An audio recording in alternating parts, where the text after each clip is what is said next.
आज हामी तपाईलाई यस्तो देशको बारेमा जानकारी दिँदै छौं जुन तपाईलाई सुन्दा अचम्म लाग्न सक्छ।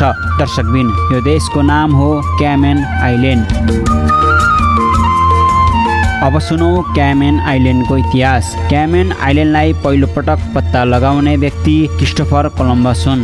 उनले सन् 1503 मा यस आइल्यान्डलाई खोजी गरेका थिए। उनले यस देशलाई लास टोर्टुगास भनेर नामकरण गरे किनकि यहाँ धेरै कछुवा भेटिएका थिए। यद्यपि कोलम्बसको खोजपछि 17औं शताब्दीतिर यो देश ब्रिटिसको उपनिवेशमा परेको थियो र हाल ब्रिटिस उपनिवेशमा छ। यो देशको क्षेत्रफल करिब 735 वर्ग किलोमिटर रहेको छ। यस देशको चर्चित ठाउँहरूमा 7 माइल बीच, स्नोकर्लिङ र डाइभिङ, स्टङ्ग्रे सिटी, खुत्रा पानीको झरना, क्यामन म्युजियम, इको पार्क र संरक्षण क्षेत्र रहेका छन् जसले विदेशी आगन्तुकहरूलाई लोभ्याउने गर्दछ।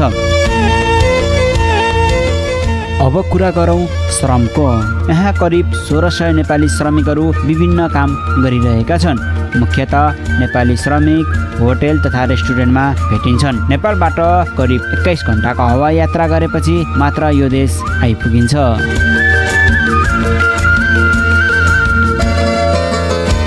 आजको भिडियो तपाईलाई कस्तो लाग्यो? जस्तो लाग्यो त्यस्तै सल्लाह सुझाव प्रतिक्रिया दिन भने नभुल्नुहोला। यस्तै रोचक र अन्य भिडियोको लागि हाम्रो युट्युब च्यानल, फेसबुक पेज र टिकटक लाइक, सेयर, सब्स्क्राइब गर्न भने नभुल्नुहोला। हामी भने बिदा हुन चाहन्छौँ। नमस्कार।